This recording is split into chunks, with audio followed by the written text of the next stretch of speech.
Au nom de Jésus, nous avons ainsi prié et nous disons... Tempérez-vous la salle, s'il vous plaît. Merci de la compréhension.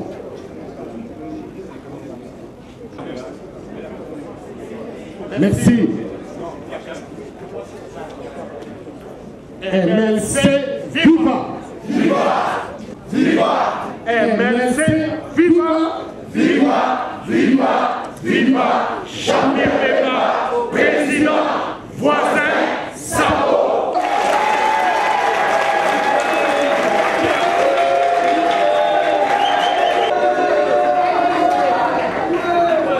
Pemba, Iyo!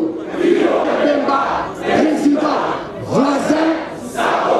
Voisin, merci!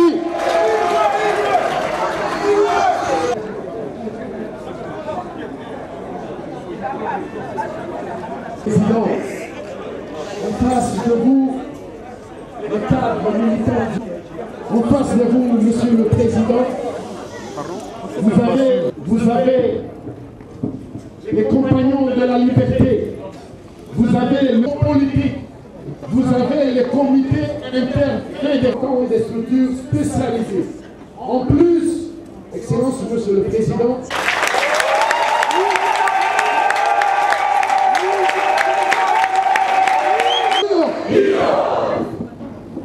merci, Excellence, Monsieur le Président, ma militant nayo,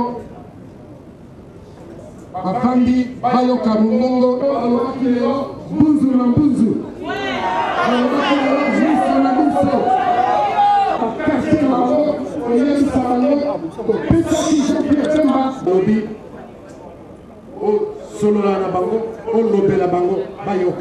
merci, Président.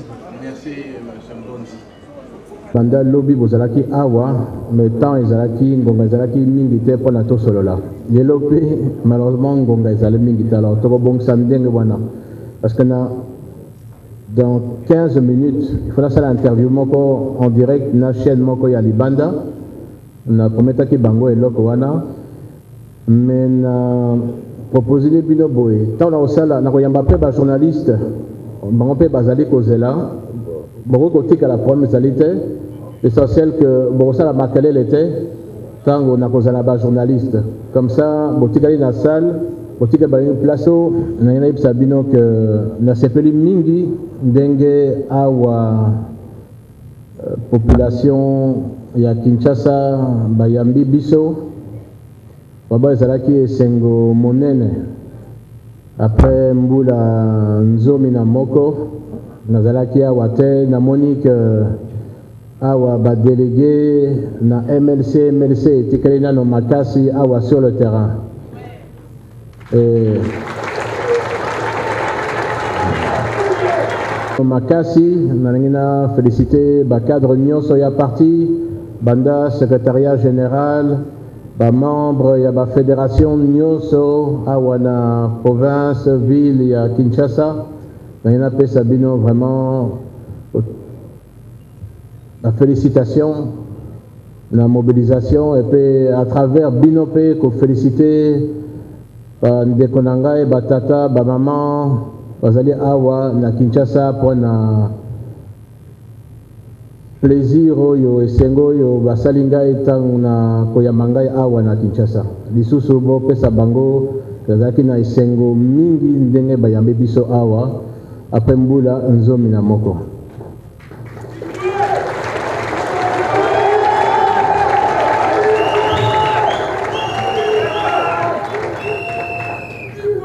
sikoyo biso MLC lingoma na biso esalami pour na libérer peuple na biso. Yango tolobi mouvement de libération du Congo.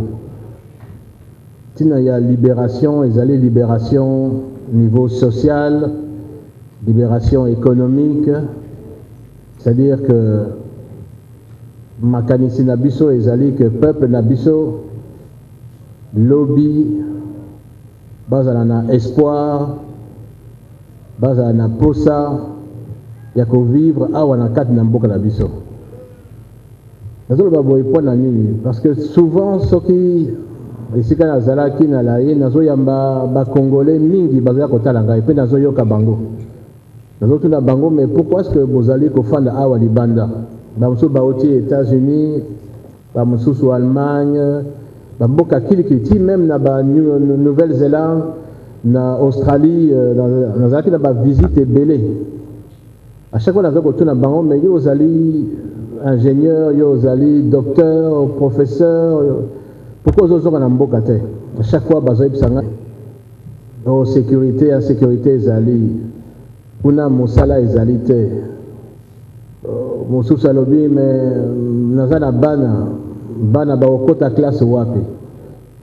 Vraiment pendant mbula zomi na yambi vraiment ba-Congolais bazoya kotala ngai pour na encouragement, soutien na cadre ya masolo nazali ko ebele bazali libanda. Bandeko mingi bazali libanda. Banga mosusu. Simplement parce que espoir eza na mboka na biso te. Alors MLC na bisika nyoso. Oh, ezali mboka na biso.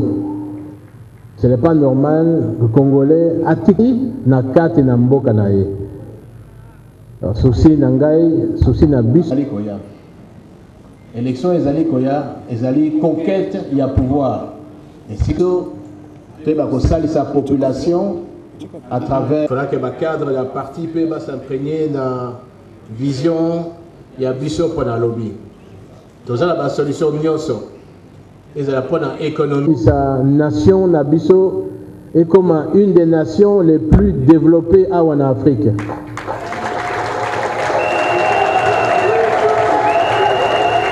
Namboka Nabiso, Tokoki, Tozangi elok mokote. Eza nakati na mabele Nabiso, Tozape na bato, bazana posa ya mosala, main d'œuvre balobaka, Tozalipe na Bamai ezali awa, tozali na mabele ebele, ba minerai ezali pe ebele, toza na nyoso pana tokoma awa na kati na mokili oyo Afrique, un des pays le plus développé. Et soki na lobi boye ezali te nazotala mosika te nazoloba kaka na kati na mbula mitano. Soki tokoti na mosala tokoti na ba programme, en tout cas nazali sûr, ezali espoir te nazali sûr soki toza na pouvoir Congo ya lelo ekozala susu ndenge moko te na Congo ya lobby, ça c'est sûr. Esengeli pour gagner ba élection lipa nyoso ezala niveau pas que totiki ba liste lipa nyoso na mboka mobimba. Parce que MLC ezali parti provincial, gouvernorat, exécutif, niveau il y a Assemblée nationale, Sénat, tous les candidats, mais pas ignoso. Et à la paix niveau élection présidentielle, c'est un ambassade ici.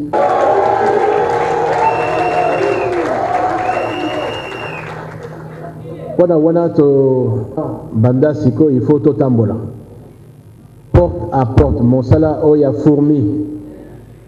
Topona ki symbole ya fourmi boyebiti na yango. Fourmi a kotaka bipa nyoso. Fourmi a zalaka solidaire. Fourmi a zalaka na discipline, atambolaka na molongo. Campagne eko banda. Pré-campagne pe ezali. Soko bolingi tozwa pouvoir, il faut que na motema ya bato nyoso, chaque électeur, ya lobby, il faut azala convaincu qu'il faut voter MLC. Pour que ceux qui vont rester MLC, zala sûr que changement et que ça la point na vie na yo lobby.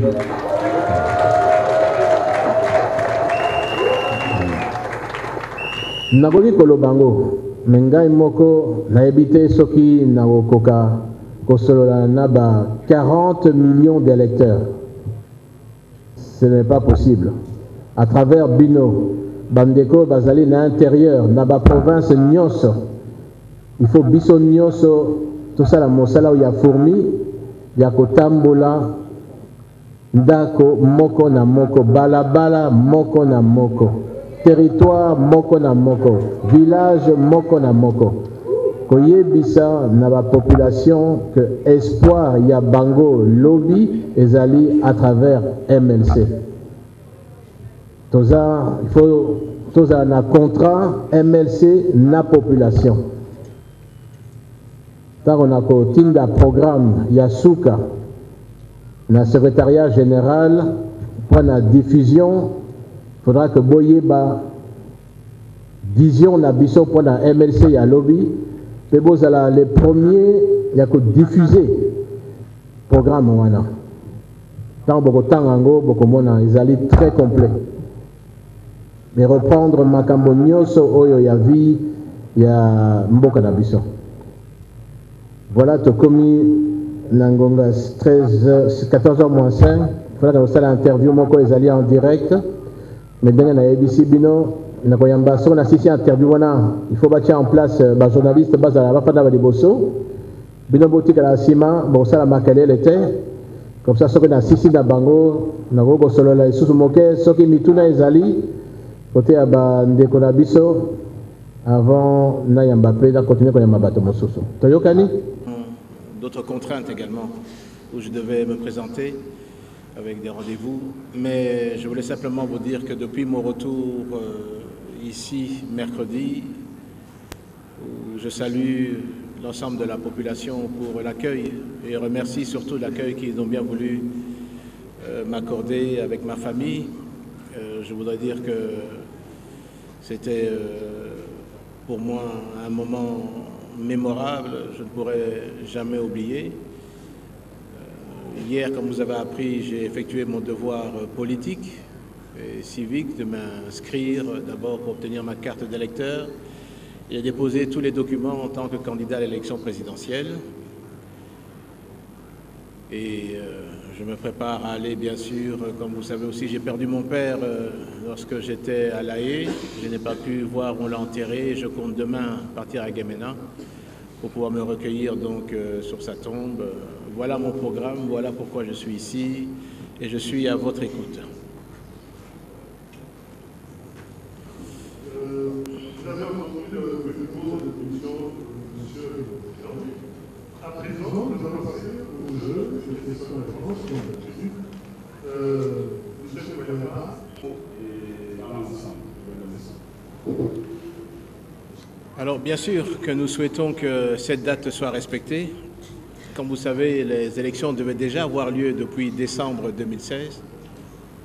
Ça fait 2 ans de retard, ce qui n'est pas normal dans l'organisation d'une république. Mais cela fait, il y a eu des accords entre-temps au niveau de la SENCO, des accords de Saint-Sylvestre qui ont permis de prolonger d'1 année. Malheureusement, ça n'a pas été respecté, donc nous espérons que cette date du 23 décembre soit respectée. Si je pense que ces élections doivent avoir lieu, oui. Ce que je souhaite également, c'est qu'elles ont lieu et qu'elles soient inclusives, qu'elles soient démocratiques et qu'elles soient transparentes. Pourquoi je dis ça? C'est parce que je pense qu'au lendemain des élections, des votes, il ne faudrait pas que ça puisse être à nouveau contesté. Il faut que le régime qui viendra après soit un régime qui soit légitime. Je pense que c'est important aussi que des votes démocratiques, crédibles aient lieu, parce que ça va aider à la consolidation de l'unité nationale, de la cohésion nationale. Je pense que des élections qui sont mal organisées, dont les résultats sont faussés, ne permettent pas de conserver, de préserver et la paix, l'unité et la cohésion nationale. Donc vraiment oui, je souhaite que le 23 décembre, ces élections aient lieu.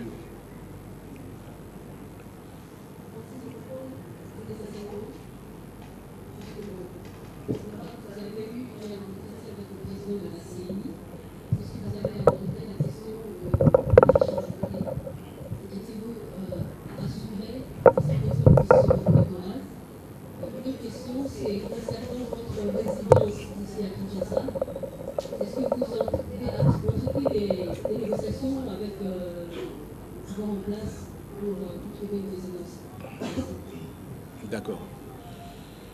Oui, hier j'ai été effectivement à la CENI pour déposer ma candidature. C'était l'occasion aussi pour que je puisse obtenir ma carte d'électeur. Deux points importants ont été discutés. Je suis resté 3 heures dans ces discussions. C'était la question de la liste de 6 millions d'électeurs sans empreinte digitale. Et la deuxième question était celle concernant la machine à voter.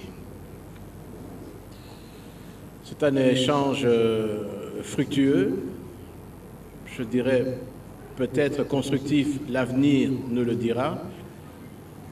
Mais j'ai fait remarquer, en tout cas au niveau du président de la CENI, que 6 millions, mais 6 millions, c'est la taille parfois d'un pays, d'un peuple, c'est énorme.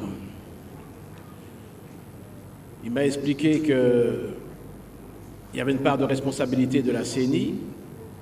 Il m'a expliqué également que la machine pouvait permettre qu'on puisse inscrire et délivrer des cartes d'électeurs sans empreinte digitale. Bien sûr, je lui ai dit, et la réflexion, je lui ai dit, mais qui nous garantit que ces électeurs sont véritablement des électeurs? Parce que je suis passé par le jour même, d'ailleurs hier, la procédure pour obtenir ma carte d'électeur. J'ai vu le temps que ça prenait, j'ai vu toutes les étapes, les questions qui étaient posées, que vous tous connaissez, et moi-même, je n'ai pas pu, en tout cas, éluder la question et le fait de déposer mes empreintes sur un appareil qui était sur la table. Donc, je ne m'explique pas pourquoi ça n'a pas été fait. Il m'a donné beaucoup d'explications, des omissions, des empreintes qui n'étaient pas visibles. Mais le fait est qu'il y a 6 millions. Et je le dis, le problème des élections, c'est qu'il faut que tout le monde puisse avoir confiance au processus. Parce que si, au départ, dans le processus, nous doutons tous, acteurs politiques, de la crédibilité du processus, alors vous ouvrez la porte aux contestations au lendemain. Ce sera la première fois qu'il y aura une passation de pouvoir entre un président et un autre président.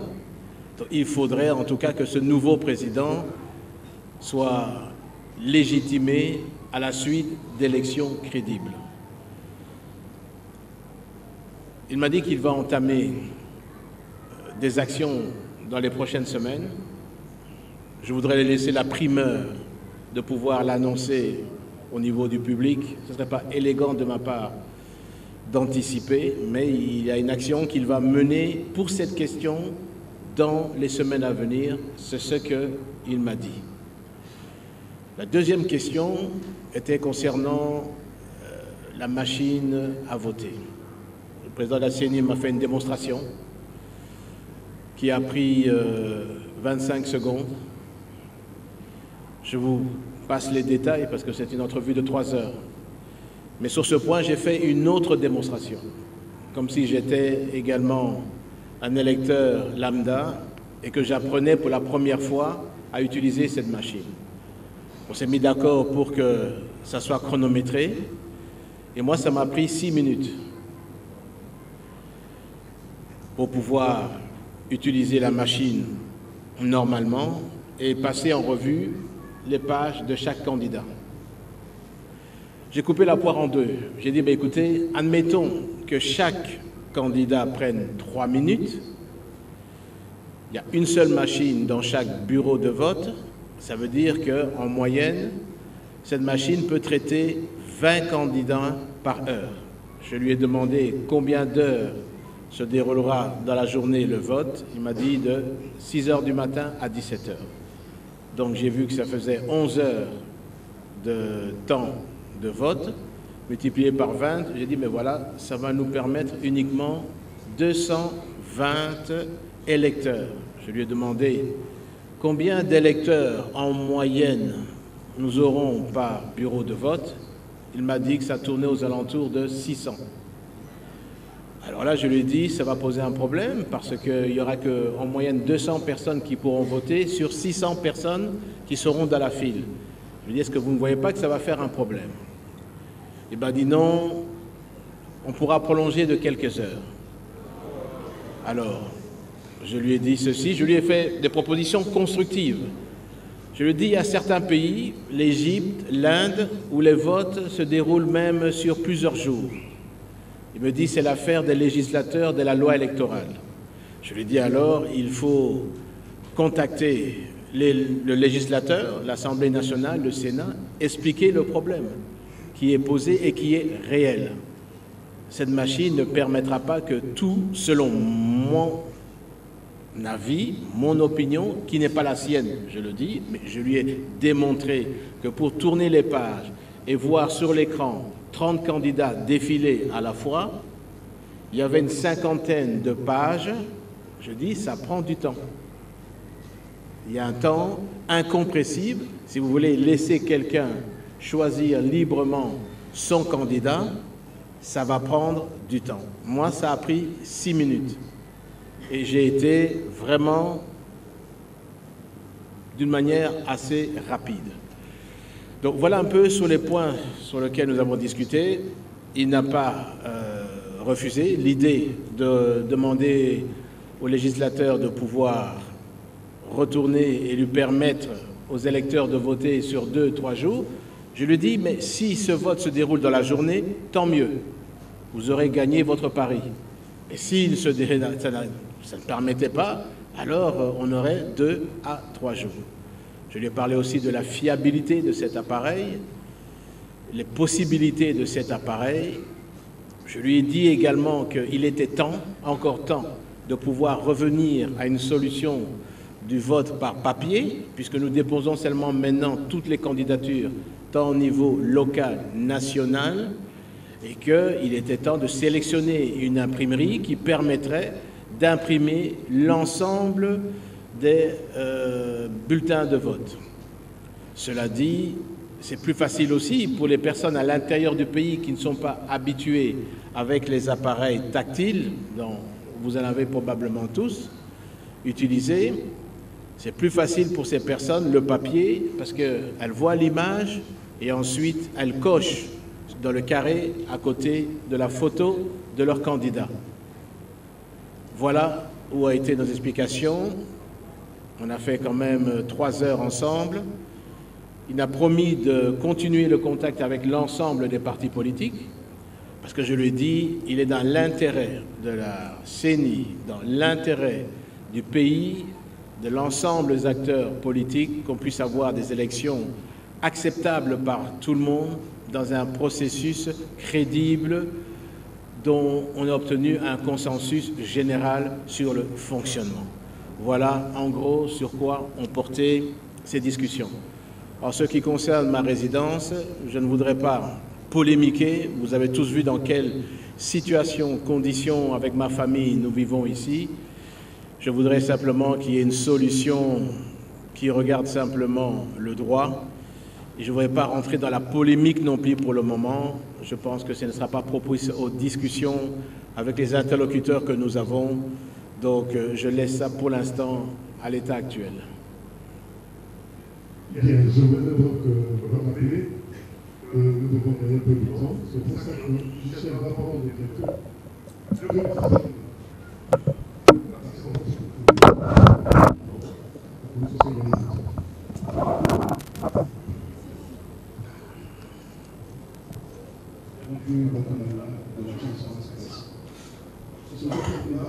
avez-vous vu des contacts directs avec le président Kabila les 11 dernières années? Et en deuxième lieu, dans quelles conditions l'opposition peut-elle remporter les élections le 23 décembre?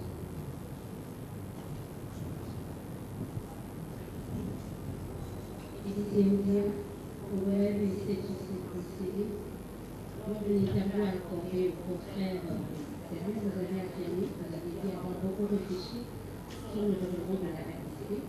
Et c'est nouveau la première chiffre de votre plan de développement. En fait, la première destination, votre plan de développement du pays. Et pour terminer, votre compte à tous les projets à beaucoup de conférences déjà.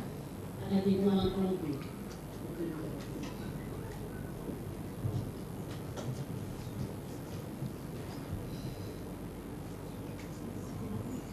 Rachel Kitiko, vous-même, vous insistez sur l'unité de l'opposition, mais par quoi et par quel mécanisme doit-elle passer?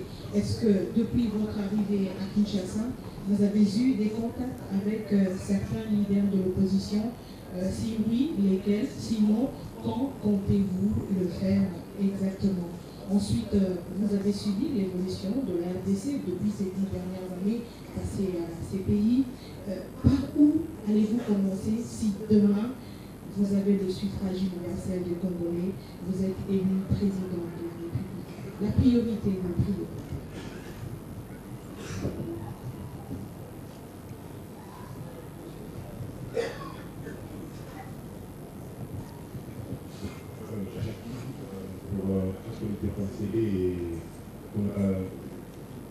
Je vais demander, vous avez passé 10 ans à ce pays, et pendant ces années, votre parti s'est guidé de la plupart de ce haut cadre.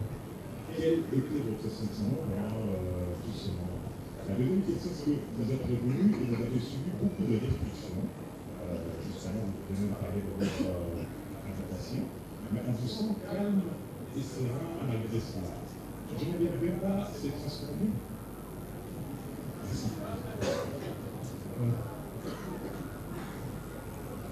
Je vais peut-être déjà répondre aux questions ici.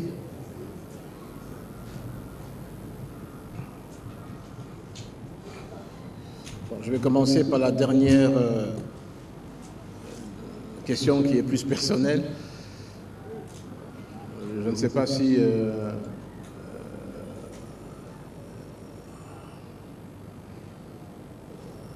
face à cette situation, comment fallait-il réagir? Mais j'ai toujours gardé mon calme dans toutes circonstances. Et je pense que pour résoudre les problèmes lorsqu'ils se présentent, il vaut mieux pouvoir garder son calme. Donc, pour répondre à votre question. Une question a été posée, si j'ai des contacts avec le président Kabila depuis ces 10 dernières années. Je n'ai eu aucun contact avec le président Kabila ni direct ni indirect depuis ces 10 dernières années. En ce qui concerne l'unité de l'opposition, oui, je réclame, et pas d'aujourd'hui, c'est depuis même de La Haye, j'avais écrit à l'intention, je veux dire, de l'opposition, une lettre demandant déjà en décembre 2017 que l'opposition puisse se réunir, qu'on ait des actions communes, qu'on ait une stratégie commune, tout en gardant l'autonomie de chaque parti, parce que j'entrevoyais ce qui allait se passer aujourd'hui. Et cette unité était pour moi déjà depuis l'époque nécessaire, absolue, et nous ne pouvions pas passer à côté, je veux dire, de l'idée de l'unité de l'opposition. Pourquoi? Nous sommes dans un système d'abord d'élection présidentielle à un tour. Donc ça veut dire que celui qui obtiendra le plus grand nombre de pourcentages sera élu. Comment faire si l'opposition est divisée, où les voix vont se répartir, faire en sorte qu'on puisse gagner les élections? Ce n'est pas possible.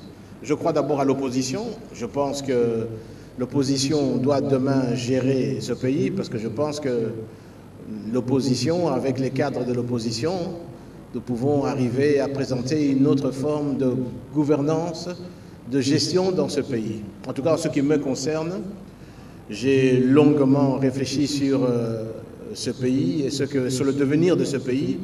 J'ai écrit d'ailleurs un document ici qui n'est pas finalisé parce que j'ai encore une partie que je dois répondre, mais voici le document qui me permettrait et qui parle de l'ensemble des activités, des secteurs de la vie nationale qui pourraient être améliorés, que ce soit au point de vue économique, social, éducatif, santé, finance, sécurité, tout est là-dedans et vous aurez l'occasion dans les semaines à venir de pouvoir le lire pour que ça intéresse.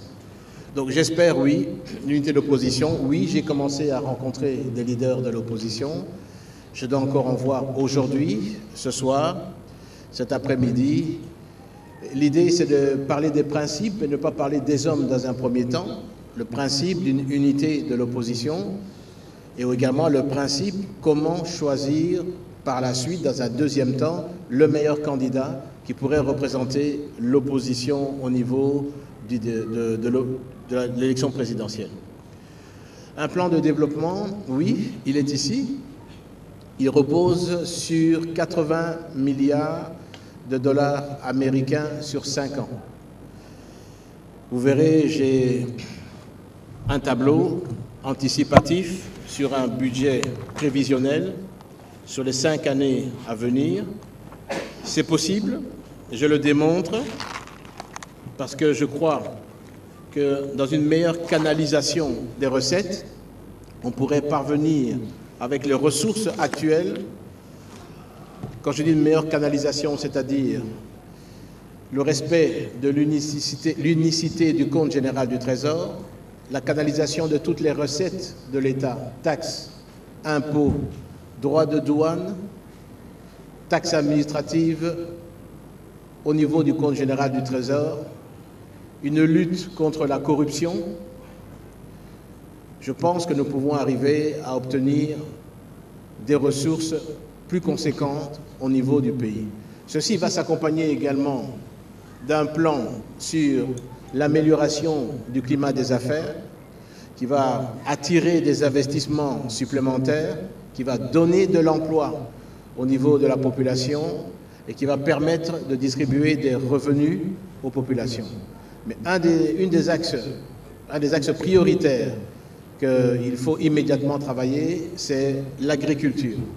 Je pense que ça ne doit plus rester un vain mot. Nous avons tout. Nous avons la terre et nous avons l'eau à travers les cours d'eau, les rivières. Ça doit nous permettre de pouvoir rapidement cultiver nos terres, donner l'envie à nos populations de retourner sur le travail manuel de la culture, l'agriculture. Ça permettra de nourrir nos familles et également le surplus de le vendre et même de l'exporter. Pour tout ça, il faut passer par une sécurisation totale de notre territoire. Pour ça, il faut une réforme profonde au niveau des services, tout ce qui concerne la défense de notre pays, les services de sécurité, permettre à ce qu'on contrôle tout le territoire, qu'il n'y ait pas des portions de ce territoire qui soient entre les mains de bandes armées, il faut qu'il soit neutralisé, parce qu'aucun investisseur sérieux ne viendra investir dans le pays s'il entend des coups de feu à l'intérieur du pays. Pour ça, donc, c'est un projet ambitieux, c'est vrai, mais je suis confiant et c'est pour ça que je suis là d'ailleurs, parce que si nous obtenons, grâce à Dieu, la volonté de la population au niveau des élections, je sais qu'on pourra redonner le sourire au peuple congolais, perspective d'avenir à ce peuple, que nous pourrons également remettre notre peuple au travail, redonner confiance aux investisseurs. Et je suis sûr que le Congo de demain sera totalement différent du Congo d'aujourd'hui, j'en suis persuadé. Voilà pourquoi je suis ici.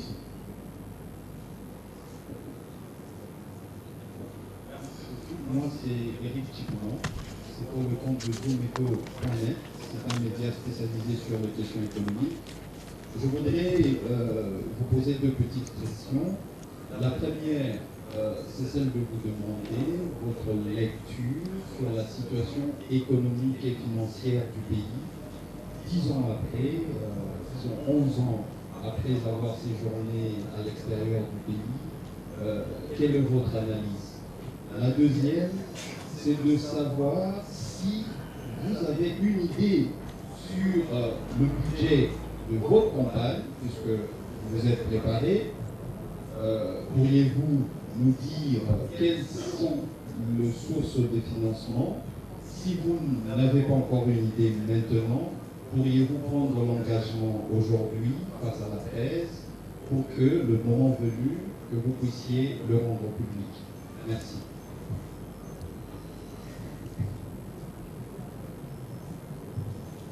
Bonjour Président et bon retour chez vous.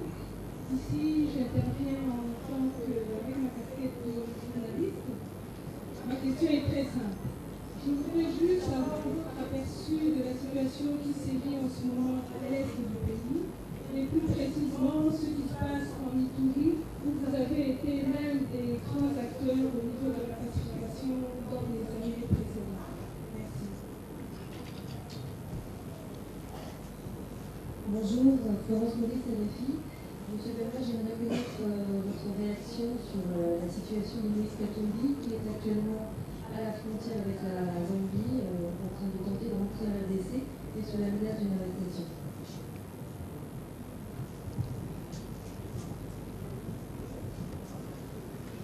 Et merci pour la parole. Après de la radiographie, Monsieur le Président, j'interviens là.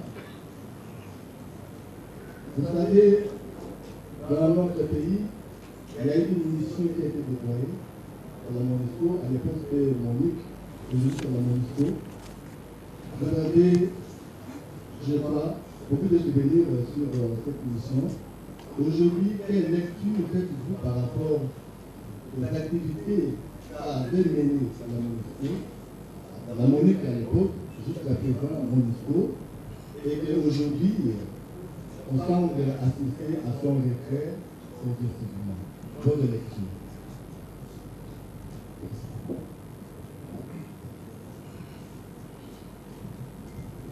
Avant que le Président ne réponde à toutes les questions, je vous rappelle que nous n'avons plus que 15 minutes.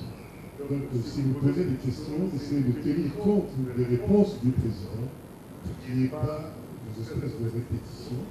En fond, comme si de la forme se fait. Et je voudrais aussi rappeler au Président qu'on a oublié une question. La contradiction de votre candidature, posée par l'avant-dernière question. Très bien. Alors, je vais commencer par cette question. Écoutez, cette controverse, je crois que c'est un combat d'arrière-garde, pour commencer. Deuxièmement, c'est une affaire qui est encore au niveau de la Cour. Je ne veux pas en parler, par respect à la Cour.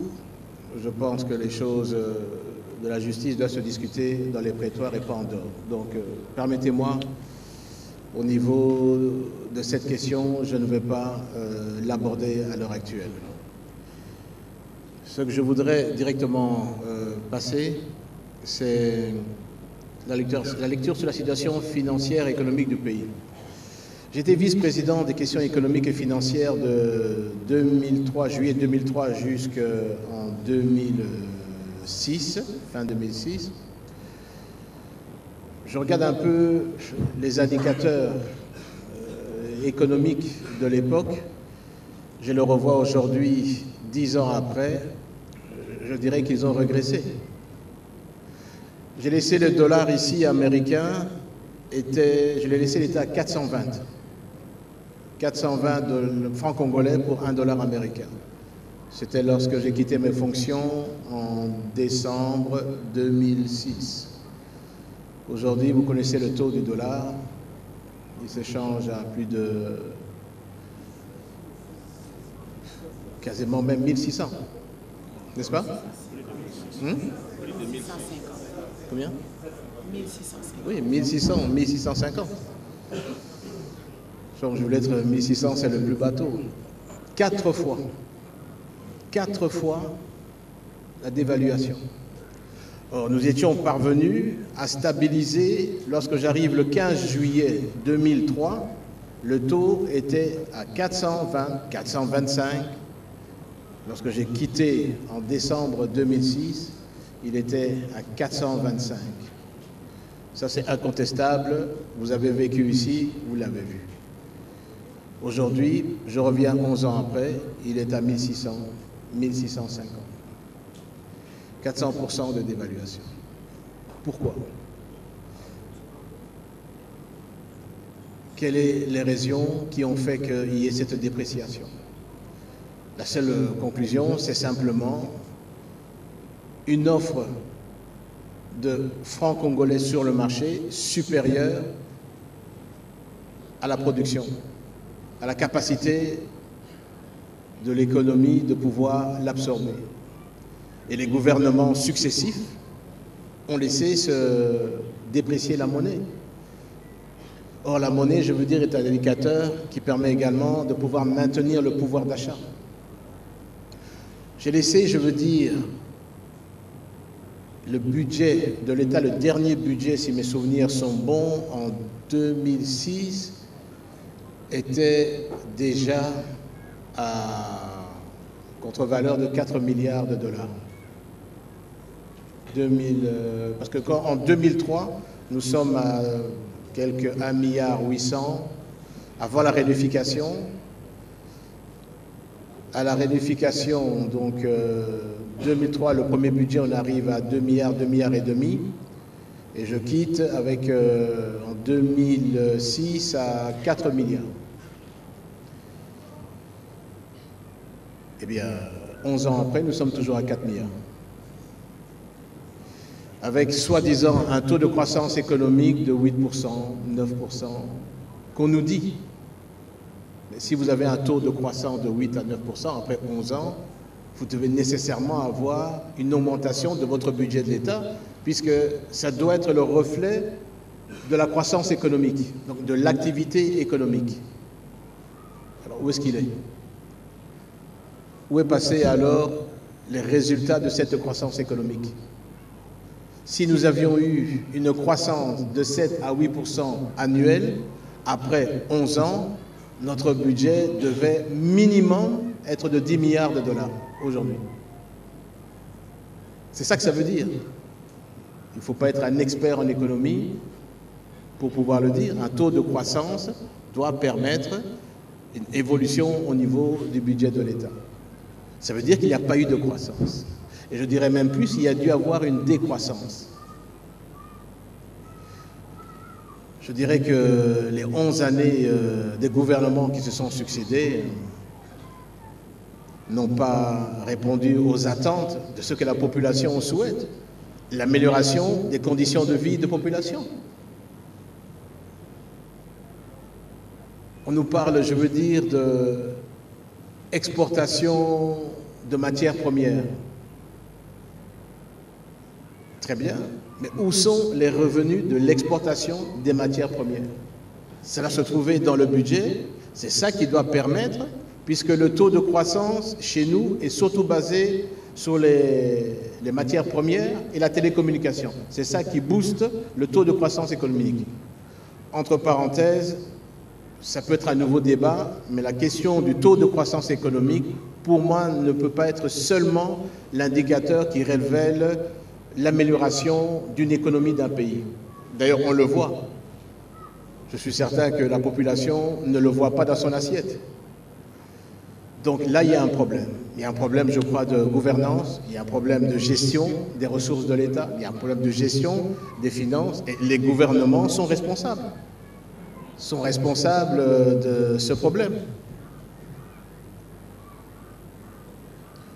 On m'a demandé le budget de la campagne électorale. Je peux vous dire que je n'ai pas encore anticipé la question, mais vous savez que sur le financement des campagnes, ce sont des dons des militants, les dons, je veux dire, de ceux qui soutiennent le parti, comme dans tout pays, et c'est comme ça que ça va se faire. Il y a eu des campagnes, je crois, de publicité, même au niveau du MLC, qui ont été faites pour permettre de récolter des fonds pour la campagne, et c'est comme ça que nous allons faire, c'est comme ça que nous allons procéder, mais je n'ai pas encore d'indication, et le moment venu, si nous avons des chiffres précis, si c'est vraiment une préoccupation pour vous, Alors tout le monde va sortir les chiffres, n'est-ce pas? La situation en Ituri et maintenant à Béni, c'est plutôt sanitaire, mais même sécuritaire aussi à Béni, ce sont deux provinces que je connais bien.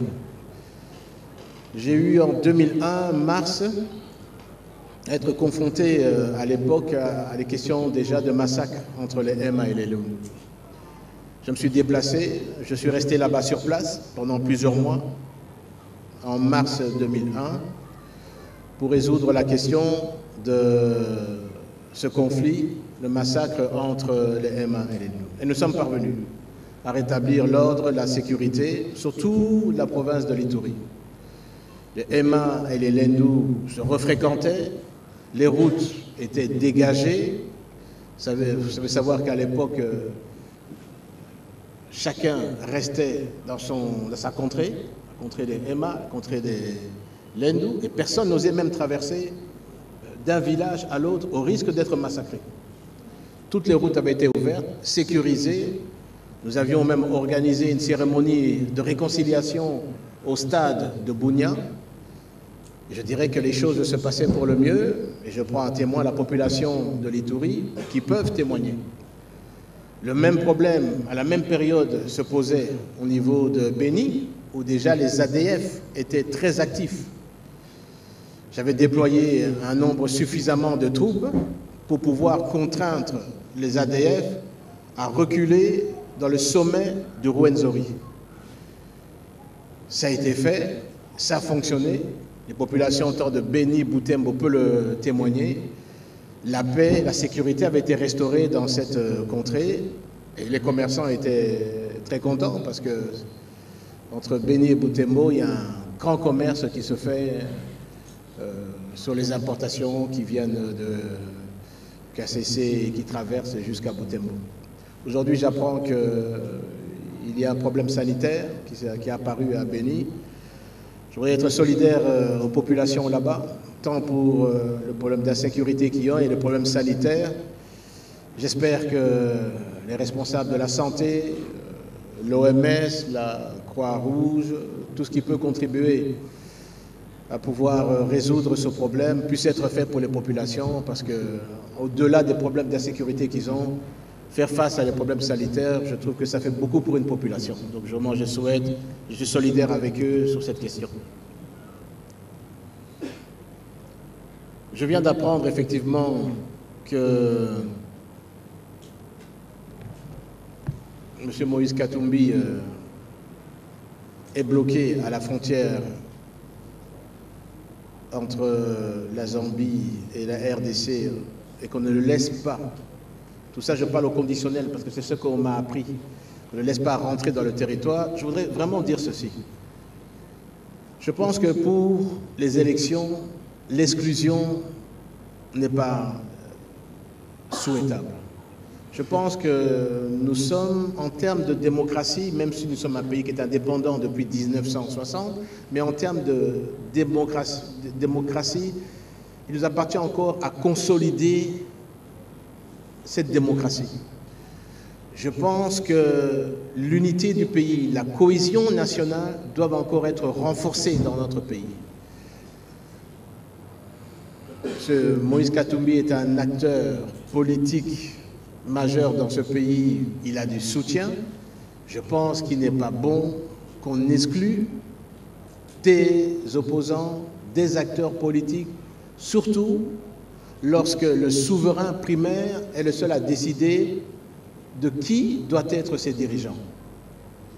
Alors moi j'en appelle, je veux dire, aux autorités du pays pour calmer le jeu, faire en sorte que ces élections qui doivent se préparer soient inclusives et qu'on trouve une solution pour que M. Katumbi puisse rentrer dans le pays et que chacun puisse participer au niveau de ces élections librement, dans la transparence, dans l'inclusivité et surtout dans le calme. Voilà ce que je peux dire, mais nous allons continuer à suivre en espérant qu'il y ait une solution favorable sur ce problème aujourd'hui. Oui, La MONUC a joué dans ce pays un rôle de l'époque très important. Moi, j'ai eu à côtoyer la MONUC lorsque nous terminions la phase de la lutte armée. Depuis 2001, la MONUC avait déployé sur tout le territoire, parce que l'objectif était d'assurer la paix dans le pays, de pouvoir mettre en place des zones de démarcation pour que les conflits et que le cessez-le-feu puisse être d'application. Elle a joué un rôle important, je dois dire, dans ce cadre-là. Ensuite, elle a permis l'encadrement au niveau du processus électoral de 2006. Et je pense que savoir que son mandat a évolué également dans la protection de la population. C'est certain qu'elle joue un rôle important dans ce pays.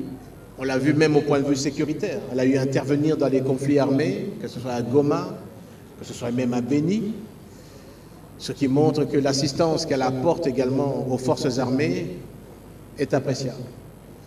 Maintenant, les dirigeants du gouvernement doivent juger à leur niveau, est-ce que faire partir aujourd'hui la MONUSCO est vraiment une solution et est-ce que tous les Congolais seront rassurés du départ de la mission des Nations Unies? Si vous me posez la question, je dirais, à l'heure où je parle, je n'en suis pas convaincu. Encore. De leur départ. Ça, c'était pour répondre un peu au lot de questions qui est venu. Monsieur le Président, si vous l'autorisez, nous allons autoriser une nouvelle série de questions. Oui. Nous allons arriver au terme du temps que nous avons proposé. Vu votre emploi de temps. Si vous l'autorisez, Michel peut prendre encore peut-être une question en langue aussi, et une autre. Et je rappelle, Monsieur le Président, que quelqu'un a posé la question sur le départ des cadres de l'ONU.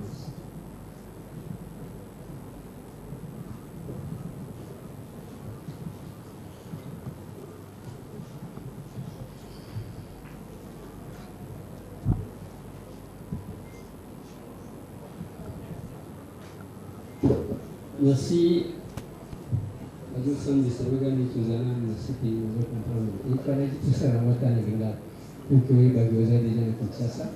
Elisa Tambwe, Eza Kombonara, Mutuna Liboso, Mboka Jean-Pierre Bemba, Tango Kotala, on a d'autres questions à Moutou, on a une expérience, et il y a gérer, et il y a Mamanouki, et il y a l'opposition non armée.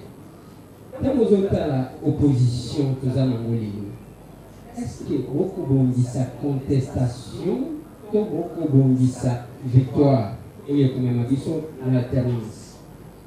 Deuxième question. Au Sololina Nanga, Tozala Kiwana, Bomedi, tant Otali et Longianang. Au monde, pensa que ma Poloniango Topokende, tout Topokende. Na mutuna mususu pour garantir transparence au salaire que na seni vous allez représenter. Est-ce que va déléguer à opposition va jouer rôle ou vous allez qui vous allez prendre la bango basala to va kota na bango kana kitunga ndimina sukisi on mboka Jean-Pierre Bemba Yojika Kabatiki yo. Abala moko uli Kinshasa banga obo pese passeport mbanga. Nous posengaki uli Kinshasa yokelio mawakilwa na maya umeli mingi ayaka kabundisa biso. Uli moko kumoko ezaki na se. Soki okolinga tokozonga na démission mususu. Kinshasa obuti ya munde. Merci.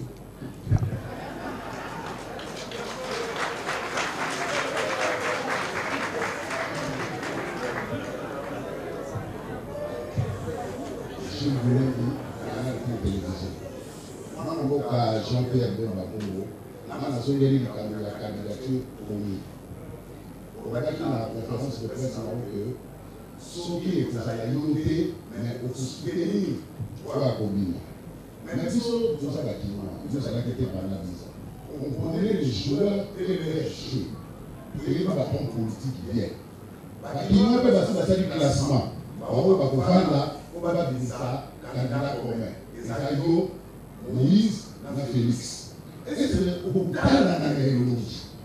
Au bout de ça, candidat confort, la FCC. Au bout de l'équipement, ça n'a déjà été fait à l'opposition. Au bout de l'analogie. Est-ce que le candidat commun fait ça à Oumima pour devenir en politique congolais? On connaît les joueurs et les gens.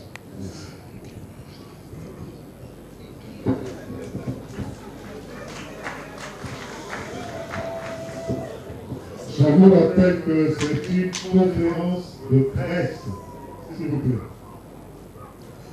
Bien, je vais commencer par la première question sur les cadres du MLC. Le MLC est un parti où les personnes adhèrent librement. Et bien sûr, si à un moment donné, leurs convictions les échappent, ils sont libres également de pouvoir aller dans d'autres horizons. Ça ne doit pas vous choquer parce qu'entre-temps, il y a des dizaines, des centaines, des milliers de cadres qui rentrent dans le MLC. Beaucoup. Et ce qui montre que le MLC est devenu une pépinière pour certains. Tant mieux, ce qui montre qu'il y a des cadres du MLC, sont des cadres qui sont valables, donc ceux qui vaguent à leur quotidien, qu'ils y aillent, mais entre-temps, sachez qu'il y a beaucoup de cadres qui entrent dans le MLC. Et vous les voyez, je pense.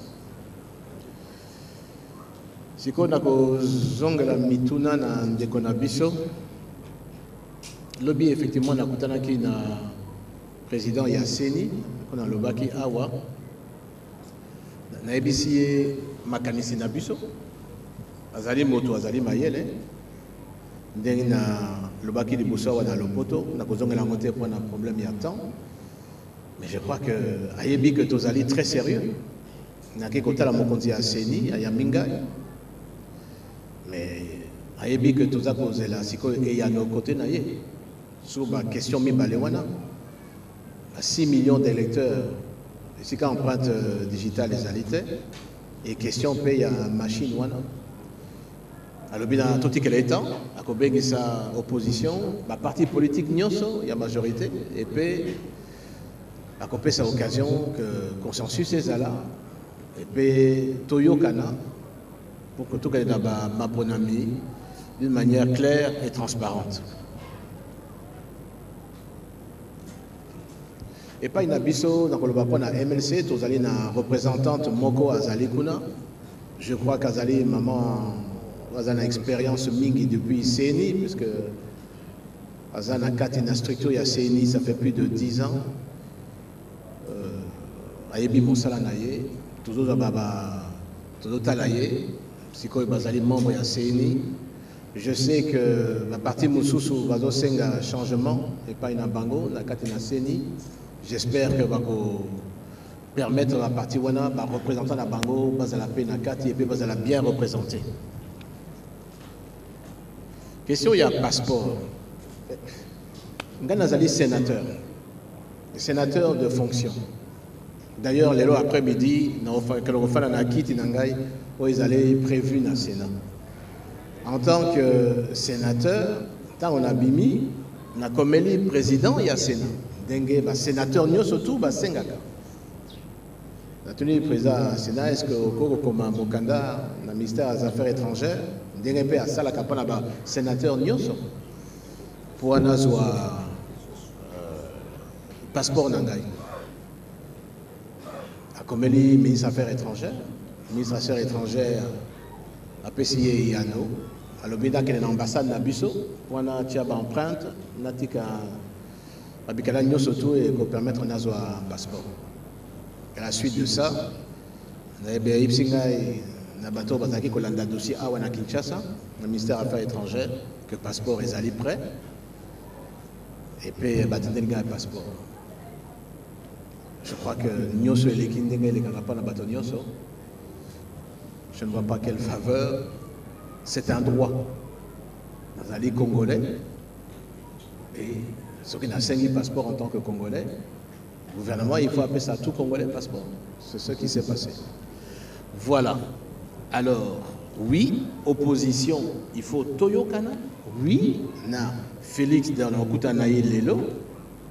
Na Bamususu, il faut Tokutana, to Solola, et puis Tozoa, solution, voilà, alternance, il y a lobby. Félix Azali Leg Nangai, Bamusu Bazali Badeko Nangai, Tokokiko Solola, Tozali allié politique, puisque Tozali Nangambo, il y a opposition. Toko Solola, et Tokotala, et l'Okolin Tokosala, pour avenir dans Mboka na biso. Tozana droite na échec, parce que la population a condamné biso. Donc, Tokotia sentiment, nous surtout pembeni, Tokotala liboso, intérêt à Mboka, et puis Tokene dans liboso pour na Toyokana, pour que tout soit solution pour na Mboka na biso. Je crois que Toyokani, na euro il faut na koma na Sénat, vice-président Mokola Zozelangai, Bolé Misangai, il faut na Tikabino Awa. Ok? Merci Mingi. Merci beaucoup.